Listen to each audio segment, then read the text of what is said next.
राजधानी में पराक्रम शोभायात्रा ऑपरेशन सिंदूर सफलता को नहीं बीजेपी पक्षर देशव्यापी त्रिरंगा यात्रा 10 दिन धरी चलिबो एही कार्यक्रम यह माध्यम पहलगांव आक्रमणर प्रतिशोध एवं ऑपरेशन सिंदूर जरिया आतंकी उपरे भारतर विजय एवं तीन सेनार वीरत्व संपर्क में लोकों अवगत करा जाउछि। भारत किभली निज नागरिकों को सुरक्षित रखिबा सहित विश्व में निजर स्वाभिमान को सुरक्षित रखिपारिछि याकू उपस्थापना करा जिवो।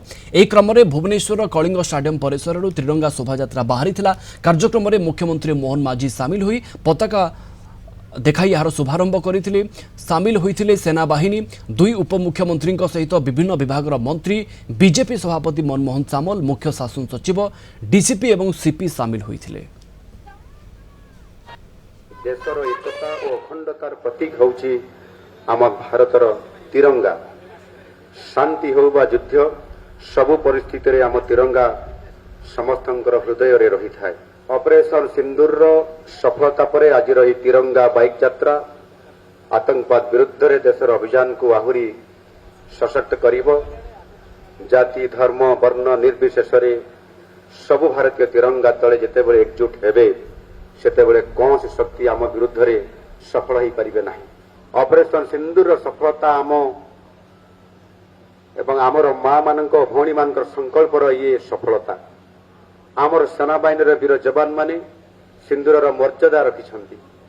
सेथिपाई मु आम देशर वीर जवान मानकु पुणी थरे हृदय कोटि कोटि सम्मान जनाउछि। ये वार्ता इटा जे निर्णायक लड़ाई हेबो आतंकवाद विरुद्ध रे आतंकवाद को समाधि दिया जिवो एवं कोनोसी मां किंबा भौणी र मथारु आउ सिंदूर लिभिबनी। पुणी आउ गोटे वार्ता कौन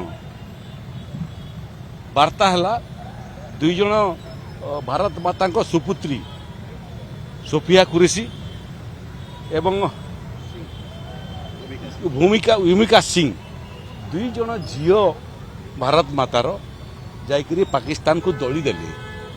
9टा आतंकवादी लॉन्च पैड थिबार अंचल रे बोमा माड़ हला।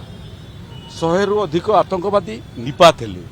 बड़ बड़ आतंकवादी माने तांकर निपात हबार सांगरे सांगरे आतंकवादी शिविर माने नष्ट हला।